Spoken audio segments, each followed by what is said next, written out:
Hello and welcome to the November Academy program of the North American Unitarian Association. The NAUA is dedicated to supporting and promoting the practice of liberal religion by embracing freedom, reason, and tolerance, rooted in our commitment to the inherent worth and dignity of everybody. Most of you should know that by now.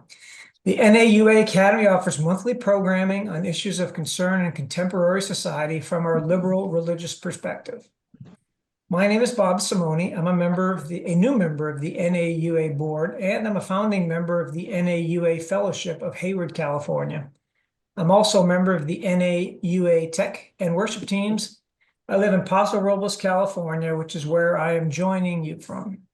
If you are willing, please add your location after your name, as I have done. It's interesting to see the geographic spread of our audience.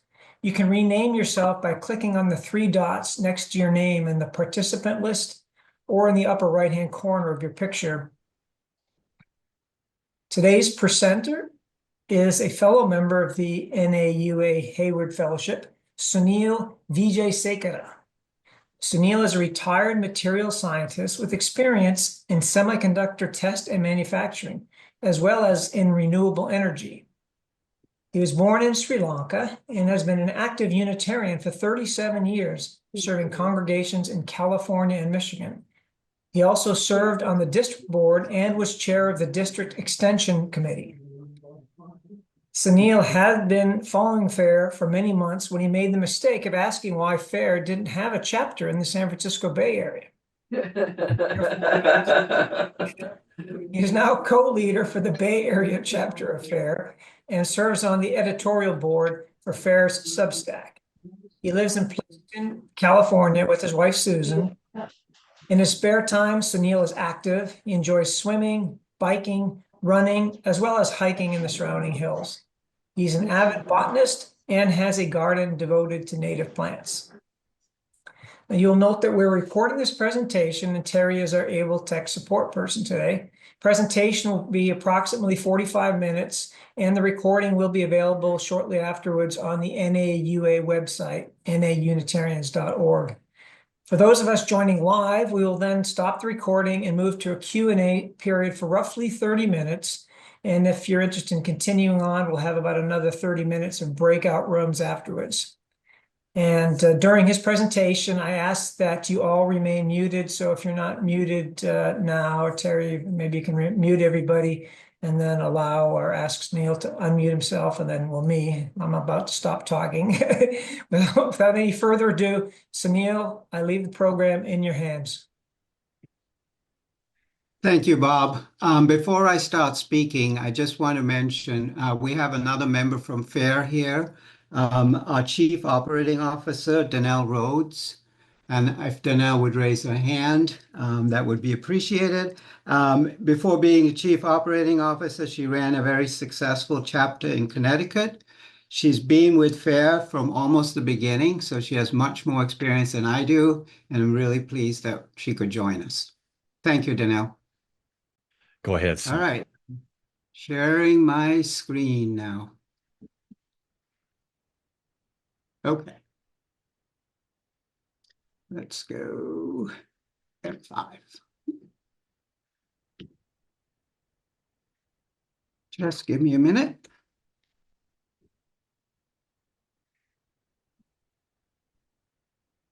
Okay. There. Okay. Good evening, everyone.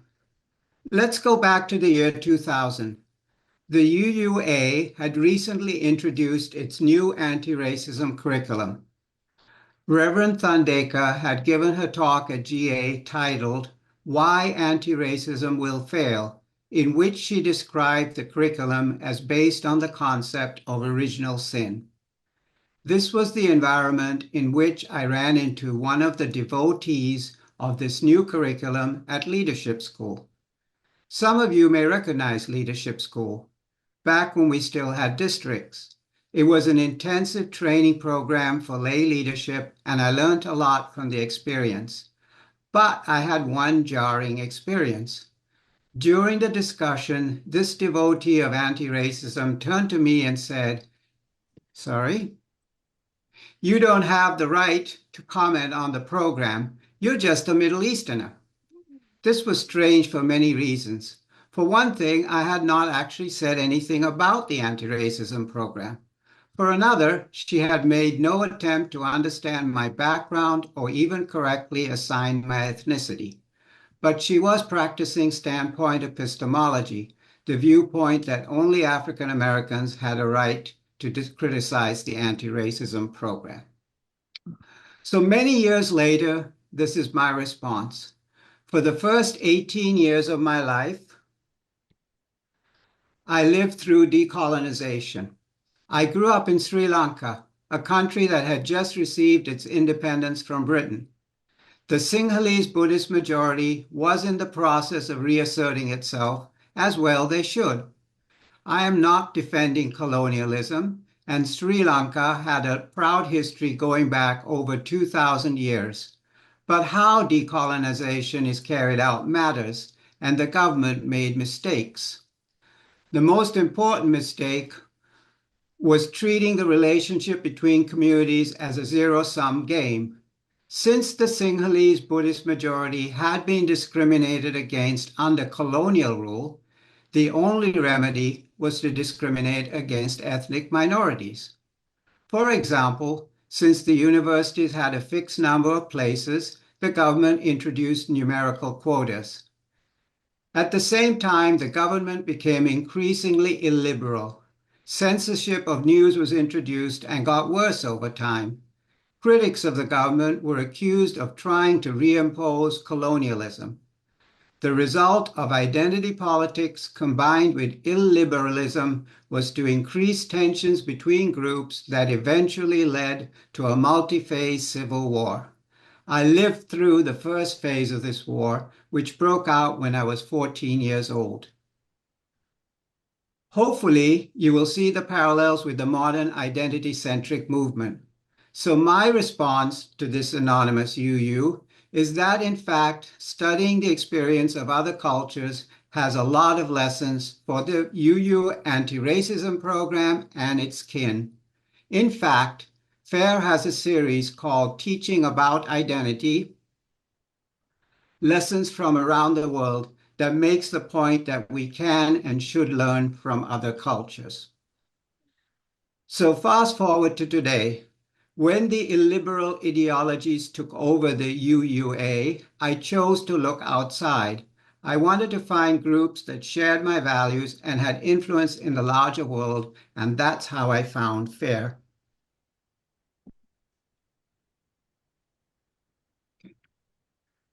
So who is FAIR? Let me start by saying a lot of people confuse FAIR with FIRE.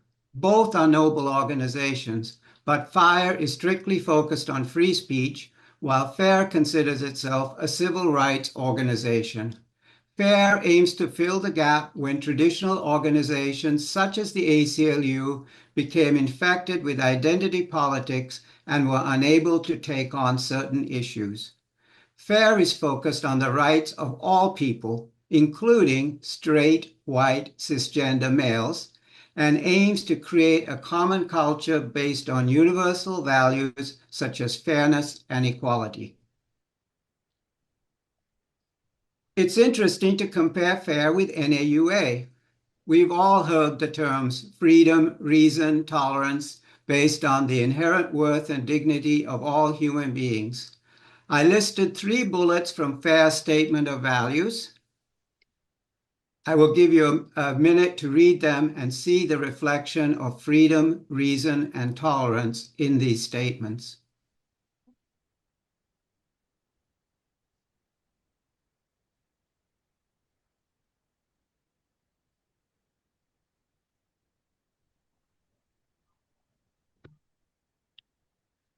Now that we've talked about who FAIR is, let's turn to the question of how FAIR expresses its mission. The first way is litigation. FAIR focuses its legal efforts on ensuring that diversity and inclusion efforts are non-discriminatory. We'll talk about 3 ways in which FAIR achieves this objective. The second and more complex way is through influencing the broader culture. FAIR aims to celebrate a broad range of individual traits, talents, and experiences, and to emphasize equality of opportunity, not outcomes. I will give you examples from FAIR's Substack as well as their work in the arts. Let's start with fair transparency. This is a mechanism that provides anyone who believes that their civil rights have been violated to file an incident report in which their confidentiality is protected. FAIR has collected reports on a variety of institutions. These reports are reviewed by FAIR's legal team and may result in follow-up action. Let's look at an example.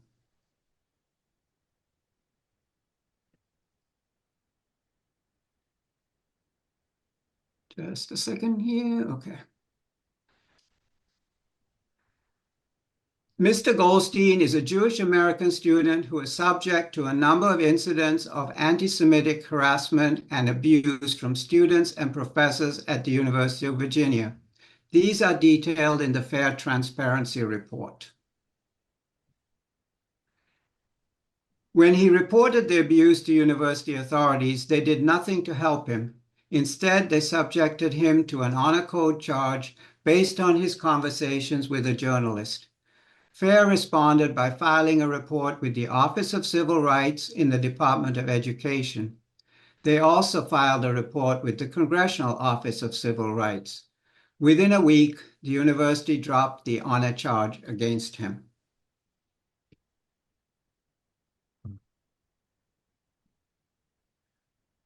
Of course, FAIR is not always successful in getting a response.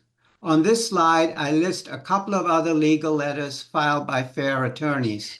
The first example... Look, that's a draft, but that's the context here, and you've got now Secretary of Defense with a name on it, Pete Hegseth. And we mute someone? So what do you think is going to happen here? Thank you. Sorry. Of course, FAIR is not always successful in getting a response. On this slide, I list a couple of other legal letters filed by FAIR attorneys. The first example is Pathfinder, a K-8 school in the Seattle area. The issue is that the school created programs that intentionally separated students by race. White students and their parents were explicitly told that they were excluded. Once again, FAIR filed a complaint with the Office of Civil Rights, but in this case, they did not receive a response. The example on the right is an issue that's a hot topic in California. The state of California has passed a mandate that all high school students need to take a class in ethnic studies before graduation. There is an active debate over the form the curriculum will take. Activist professors within the University of California system are trying to make liberated ethnic studies the requirement for university admission. Liberated ethnic studies is similar to liberation theology, pushed by the UUA, a one-sided curriculum based on race essentialism and intersectionality that is heavily into indoctrination. FAIR has written letters to the UC system opposing this requirement and promotes an inclusive approach that includes perspectives from all sides and encourages critical thinking among students. This issue is really hot in the Bay Area right now. One reason is that schools are required to start offering classes in ethnic studies academic year 2025. So far, the classes that have been offered have run into issues of anti-Semitism, anti-Asian bias, and just plain indoctrination. Now let's turn to the filing of lawsuits. This work is very resource intensive, and FAIR works with a network of outside lawyers. The case that I would like to focus on is that of Zach DiPiero. Zach was a non-tenured professor of writing at Penn State Abington when he was subject to a barrage of race essentialist statements starting in the summer of 2020. Let's listen to Zach in his own words.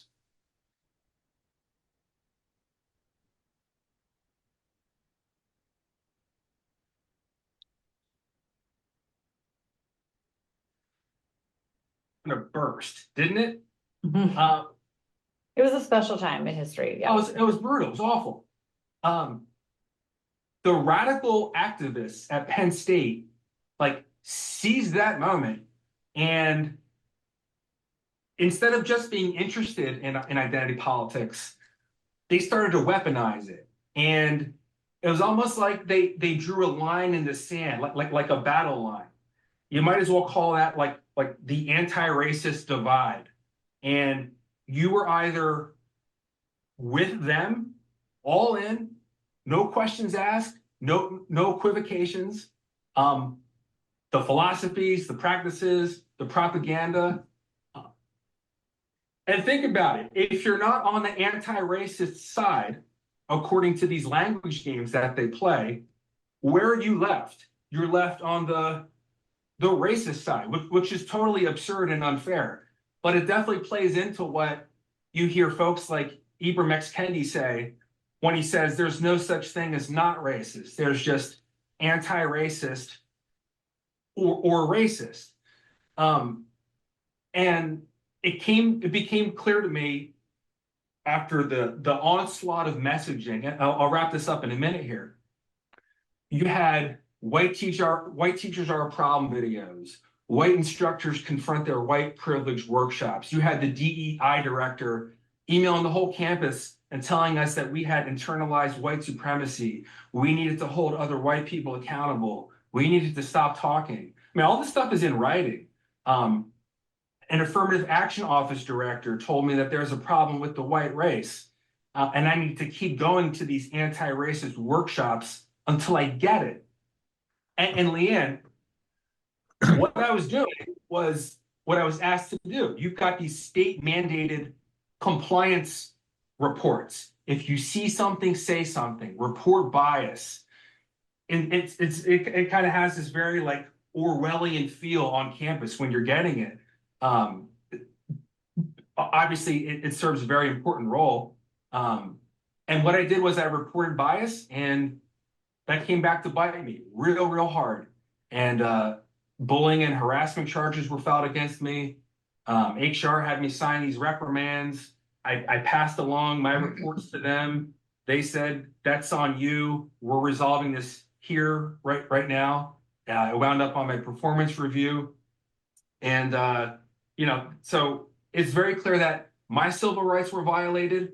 Other faculty, students, and staff's civil rights were violated. But as importantly for me, a teacher, I'm seeing this environment take hold where like hard work is somehow demonized, and giving students your best approximation of their performance and you wanting to hold them accountable so that they can be their best versions of themselves. It's my job to get the most out of students. It's not very complicated, but I can't do that when I'm getting messages like assure that students see that white supremacy manifests itself in the teaching of writing, and racism exists in the results if the results draw a color line. So for all these reasons, I can't just sit there and swallow it, and be their good soldier or whatever. It's what they did was wrong and it's illegal, and enough is enough.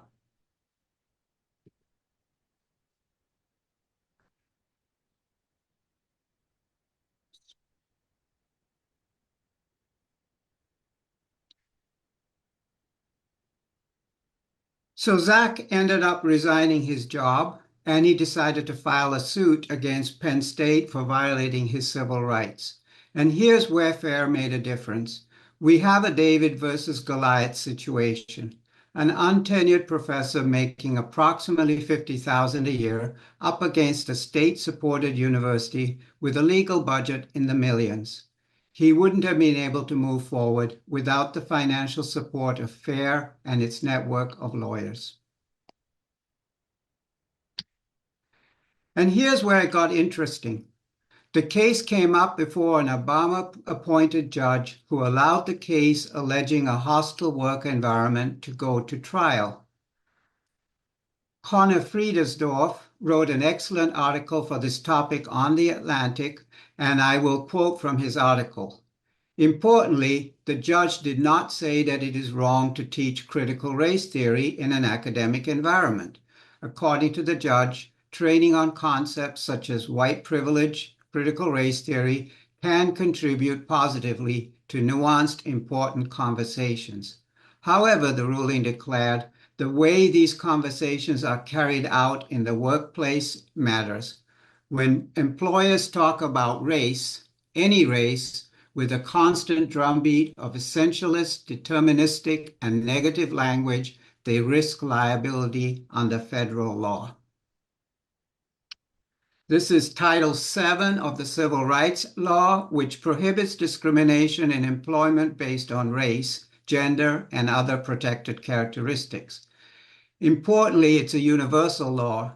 Nowhere in the text does it distinguish between minority and majority groups. Zach's case is race discrimination because white people were being vilified for no other reason than that they had a white skin. Let's listen to Mike, who is Zach's attorney, turn the table around.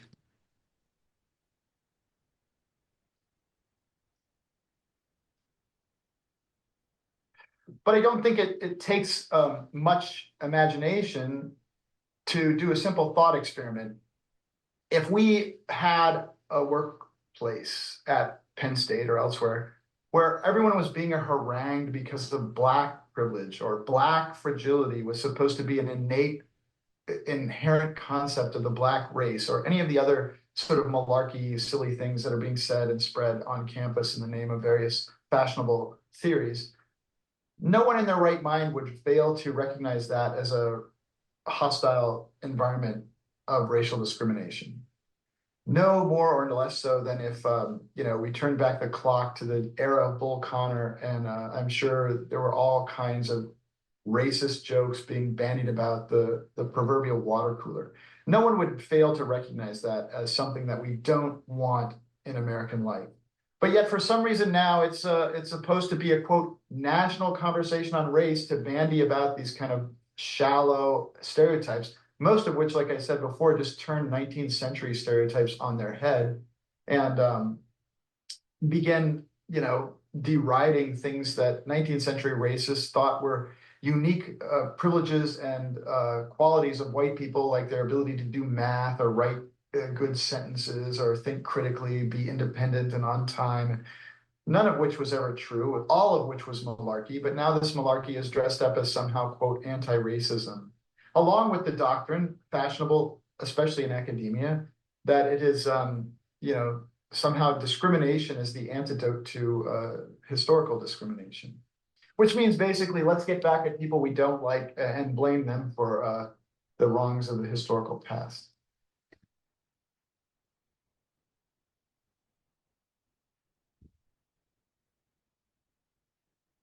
The statement at the end, getting back at those who have benefited in the past, it really reminds me of what I heard growing up in Sri Lanka.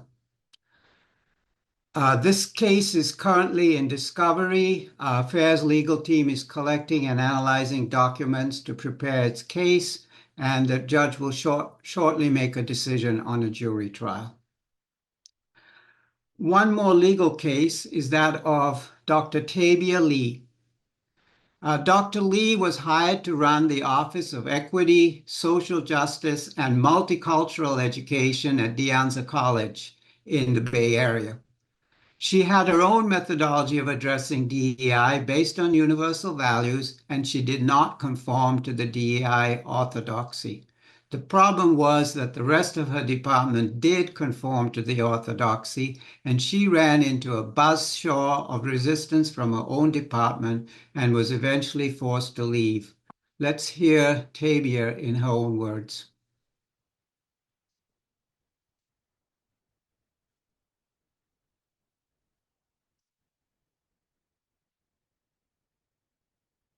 One of the early meetings after the first few, I set up a Google Doc. And as I was explaining the Google Doc, one of the team members said, stop what you're doing. And I was kind of, taken aback as, okay, listening. And they said, what you're doing right now is you're white speaking and you're white splaining. to have myself as a racialized Black woman, called being a supporter of white supremacy, it felt very bad and wrong. The faculty director for the Office of Equity, Social Justice, and Multicultural Education at De Anza was a job posting that I saw. And going through the interview process, it seemed like it was a place that was very open. So I was just thrilled, to have this opportunity to be able to share the things that I had learned over, 30 years in this field.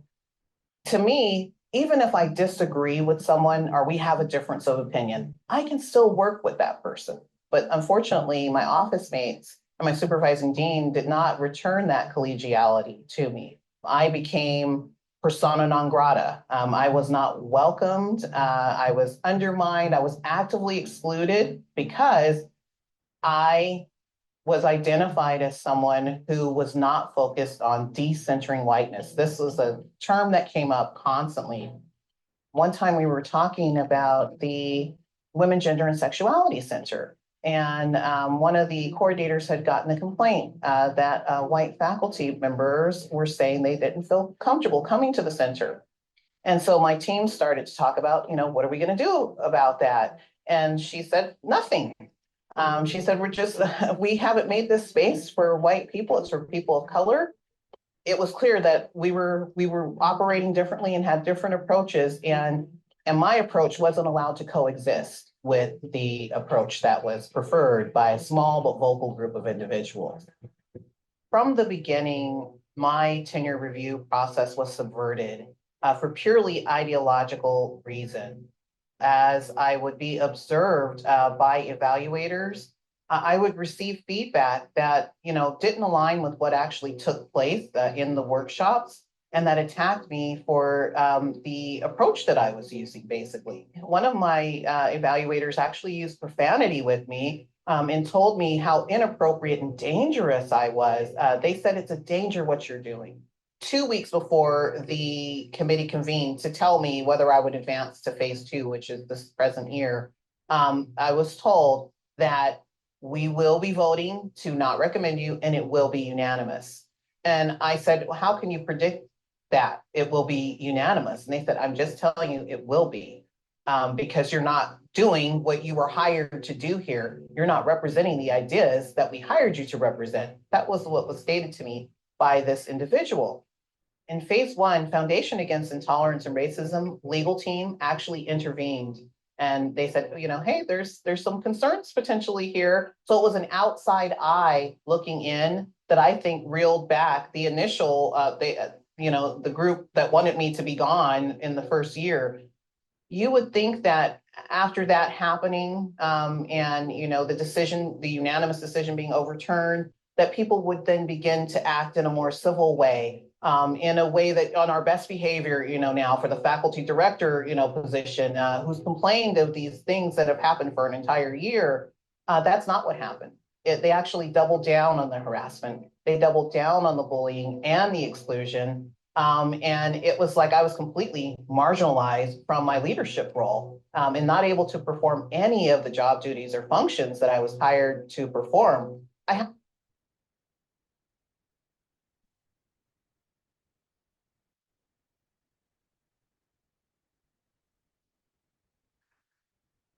So after another year of this, Dr. Lee ended up being terminated and filed a lawsuit for wrongful discrimination with the support of FAIR.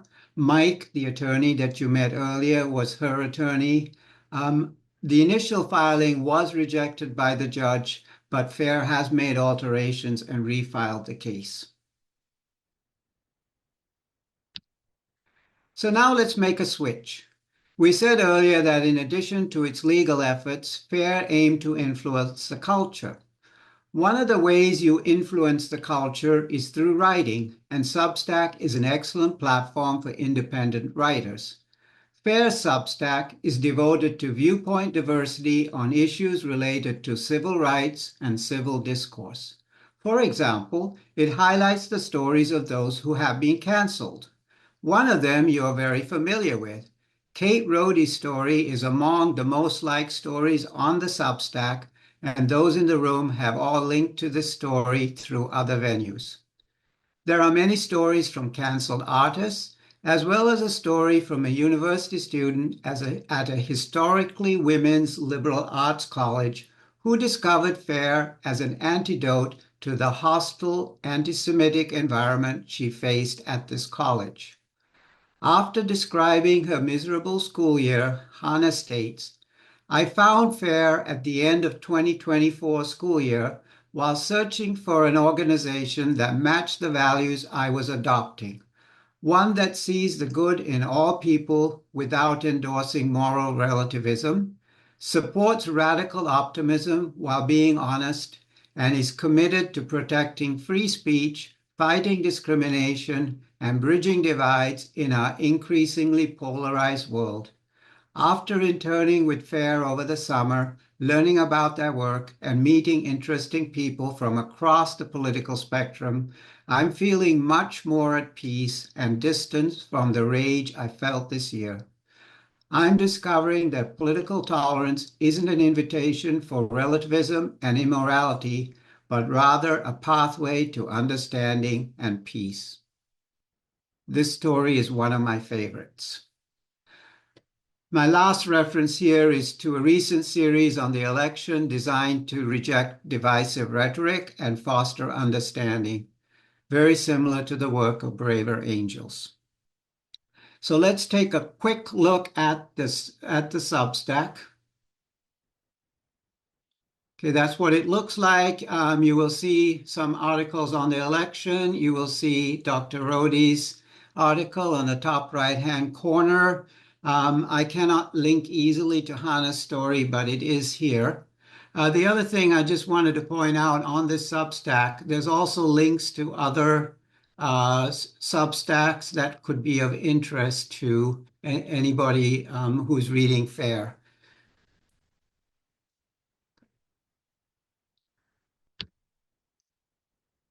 The Substack also includes many series, and I would like to highlight the series titled The Many Faces of Pride. This series demonstrates what FAIR does well, highlighting historically marginalized groups in a way that includes all the divergent voices within the community. To read the title, Stories and Perspectives from a Wide Range of Voices that Provide a More Holistic, Authentic, and Nuanced Understanding of LGBT Identity and Experience. For example, in Lessons from Obergell versus Hodges, Reed Newton makes a strong case for freedom of speech, including for those with whom you disagree. It was the First Amendment that allowed advocates of same-sex marriage to organize, protest, educate, and ultimately persuade the public of the righteousness of this cause. But it was also countless personal engagement with those holding divergent views. The answer to those we disagreed with was more dialogue, education, and understanding. This article is a clear rebuke to those in the LGBT community who try to drown out and censor their opponents. In Agreeing to Disagree, Kate Johnson explores how LGBT and religious students can coexist in public schools. The context is the large protests that took place in Canada, which many religious conservatives, as well as gender-critical feminists, protested the curriculum on gender and sexuality that was being offered in the schools. Her answer to coexistence: public schools should be universally welcoming in a neutral way. Allow age-appropriate pride events in schools, but don't chase out religious conservatives with overwhelming pride events. Another example: treat sexual orientation as a neutral fact, one that neither bolsters nor detracts from human dignity. A number of other writers explored questions that currently divide the community. Is the LGBT community really a monolithic group with a unified set of beliefs? Are the interests of trans closely aligned with lesbians, gays, and bisexuals? Has pride become too commercialized? Why do some lesbians and gays fear violence at pride events? Have we gone too far in educating children about sexual orientation and gender at younger and younger ages? Do we support hormone therapy and surgery for minors who wish to transition? Writers also express varying level of comfort with queer theory, the movement that currently dominates mainstream LGBTQ organizations. Another way to influence culture is through the arts. The arts are where many of our fiercest culture wars are being fought. This is because the arts have a dual role. They mirror our culture as well as act as a catalyst for cultural change. Many of the agencies that fund the arts emphasize adherence to identity-centric politics, and artists who do not go along risk funding. Other artists have experienced cancellation by their peers. The series, Make Them Hear You, Stories from Fair Artists, is highlighted on the next slide. Rosie Kay is a dance choreographer that was forced to resign from the company she started because of her private gender-critical views. She describes a playbook of cancellation in the arts and outlines a strategy to combat it. Mary McDonnell Lewis, the daughter of a Unitarian minister who marched with Martin Luther King, was a voice actor and theater director who was canceled for her views on compelled pronoun usage and race-based hiring. Eventually, she lost all opportunities to work in the Portland area.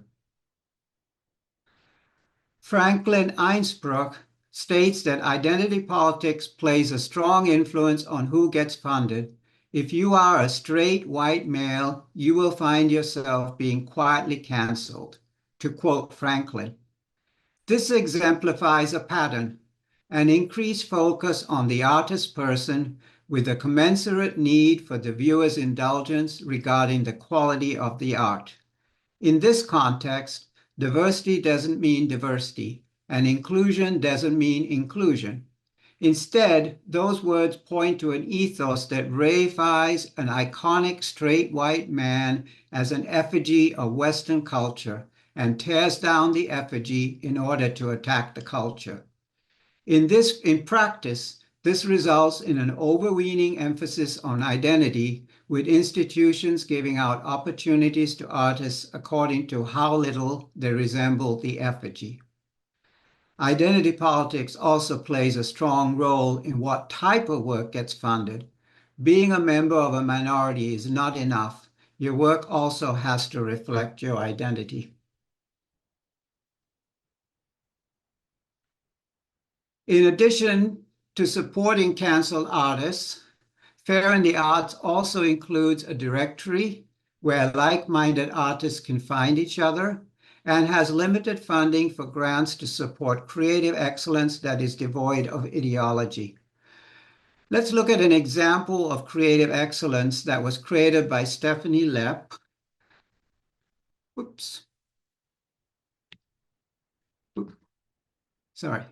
Stephanie Lepp, a member of Fair in the Arts.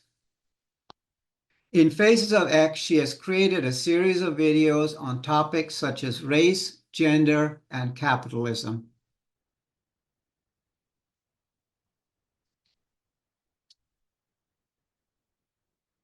Each of the videos steelmans the different perspectives on the issue, basically the thesis and the antithesis. And then at the end, she tries to come up with a synthesis that gets the best out of both points of view. So rather than talk about it, let me just play an example for you. I'm going to play the one on race. Imagine if your ancestors were rounded up, chained, shipped to another country, and enslaved. I don't deny the cruelty of slavery in America, but perhaps what you deny is the progress that Black Americans made despite that cruelty. We made progress for America. We fought wars for this country, and when we came home, we were lynched in our uniforms. We built America with our bare hands. Slavery didn't build America. Slavery stifled America because it took people who could have been innovating and treated them like animals. But what we did build were Black Wall Streets in cities all over the country. Our Black Wall Streets, they were burned to the ground with the support from the state. We've elected almost 200 Black Americans to Congress. If Black wealth in America were concentrated, we would be almost the size of Canada. Black workers earn 82 cents for every white worker's dollar. Oh yeah?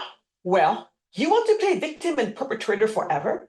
Black fathers aren't absent because of slavery, and white Americans aren't responsible for the sins of their ancestors.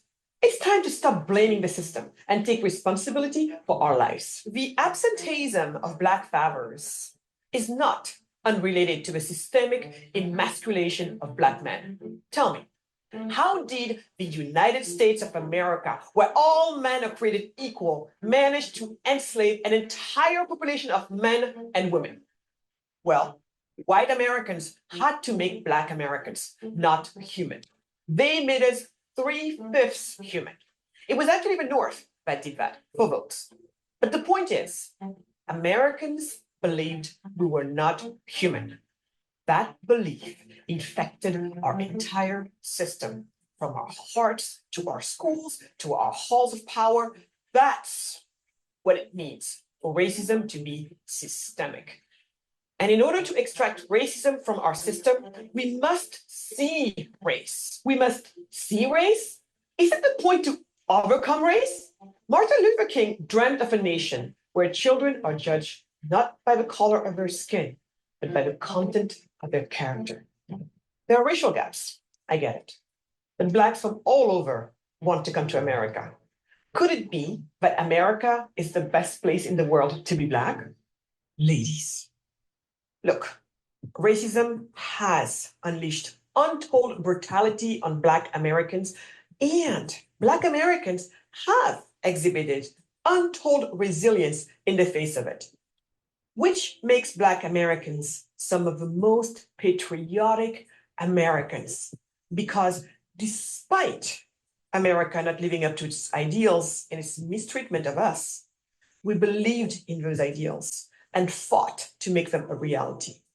It's also the case that the roots of racial injustice lie both with the system and the individual, which means we must build systems that empower individuals to take responsibility for our lives. The question isn't just, does affirmative action achieve a clearly defined goal, but how do we use race-based equity policies in a way that allows us to not need them anymore?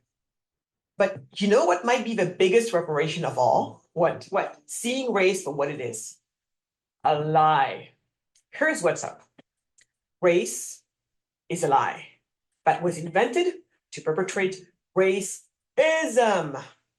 It's like the lie of witches that was invented to perpetrate witch burnings. Even Martin Luther King's dream of colorblindness accepts that race exists, but says we should ignore it.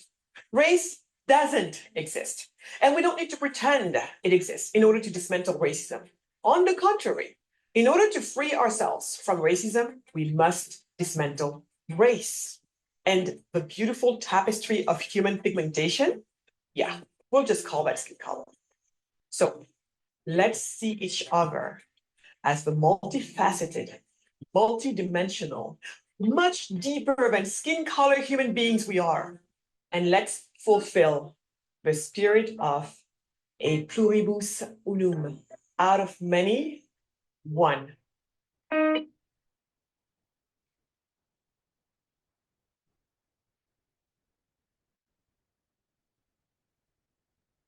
Wasn't that well done? I invite you to look at the other members of the series and also to try creating your own video or story where you look at an issue from both sides. We explored this in the UU Fellowship of Hayward, and we had fun with it. Finally, I would like to talk about a couple of areas which are really important to FAIR, but which I do not have time to go into detail. The first is FAIR in education. FAIR started out with a focus on education, and they have developed many resources for parents and teachers. We've seen a couple of examples already. I referred to the series on identity as well as work on ethnic studies, but they have many more. If you're associated with K-12 as a parent or teacher, I would recommend you look at their resources. FAIR in Ed also has a library neutrality fund to support librarians that have lost their jobs due to their views, as well as a directory of educators. FAIR in Medicine has also done a lot of work. In addition to opposing DEI initiatives, their work focuses on medical ethics, informed consent, and evidence-based research. For example, there is a lot of overprescribing of drugs based on shoddy evidence, especially among young people. There's also a lot of questionable research supporting these medicines. The reasons for this trend are both ideological, for example, gender medicine, as well as financial.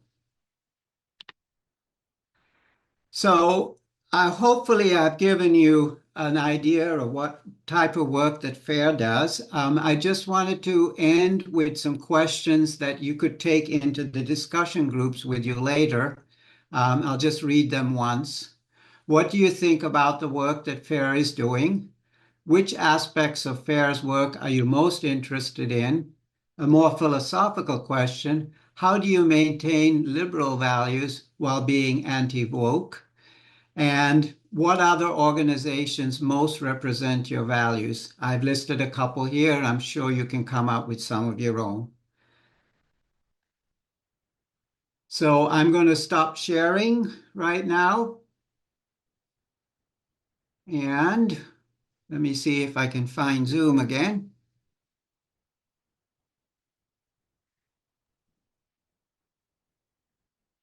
Oops. This is where I'm having trouble. Well, I think Terry can take it from here, Sunil. Okay, yep. If Terry can take it from here, and I will answer questions, and if I don't know the answer, I'll ask Danelle for help. Yeah, well, thanks so much for the very interesting introduction to FAIR, Sunil, and the work it's doing. I know I saw some of those before at our local Hayward Fellowship, and I enjoyed them. And I just thought I asked you the same question then. You might want to expound on what Substack is, because I wasn't really that too aware of it at the time. But there's a lot of resources there, and I suppose there's people here on listening in that might not know about it, where to go, and just if you want to talk a little bit about that. All right, Substack. Okay, so Substack is really interesting. It's basically a platform for independent writers, because a lot of the media has kind of divided into two sides. We have the right-wing media and we have the left-wing media. And there's a lot of need for people who are kind of in the middle, who want to express independent viewpoints. So, for example, besides FAIR, one of the things that's on Substack would be the Journal of Free Black Thought would be another one that's on there. And there's a lot of other interesting writers. Julian Adorni, who did a service for us in, I think it was September, he has a Substack. And so if you want to look for interesting writers on a wide variety of issues, then you can go look at Substack. It's basically substack.com, I believe it is. Now, some of them are subscription, I've noticed, right? So some, if you wanted to follow, you pay a monthly subscription to get content from. So the way it works, they always ask for an email, and you can bypass it on many sites. And then everybody has a combination of free content as well as paid content. So in the case of FAIR, I believe you can get everything for free if you want, but obviously, if you enjoy it, they wouldn't mind you subscribing. Other authors will, have some free material just to get everybody's interest, but some of their more intensive work will be paid. Yeah. It's designed to support writers. At the end of the day, it's designed to support writers. Yeah, okay, so they need some source of income. And then one other thing is I noticed obviously you had a lot of links in your presentation, your slide deck. Is that something you'd make available to us? We could distribute to the attendees? Absolutely. Absolutely. I can email it to you after the talk. Yeah, Terry, or could we post it on our website next to the presentation? What do you think? I don't think we've done that before, but that might be a good place to put it. That sounds like a great idea. Sure. Okay, good. Well, since we're on the tech team, we can handle that. Okay, Sunil, let me give you a little break while you gather your thoughts. Terry is going to share a slide where we ask for your support for this type of presentation.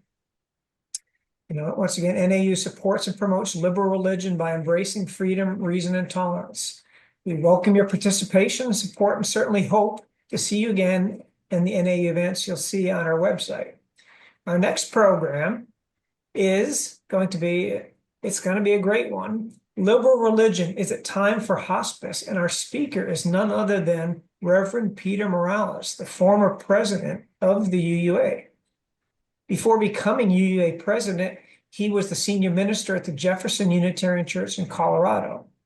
After resigning as president of the UUA a few months short of the end of his 6-year term, as a result of the infamous 2017 hiring controversy, he retired to Sequim, Washington. I'm not sure I'm pronouncing that correctly, Sequim, where he lives with his wife, Phyllis. So he's going to be speaking at an NAUA function for the first time.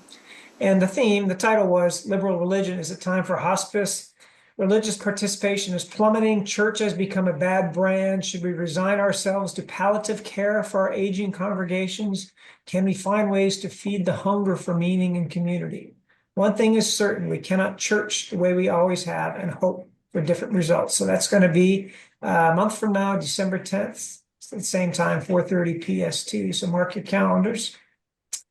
Now I'm going to stop the recording and we'll bring back Sunil to address your thoughts, answer your questions.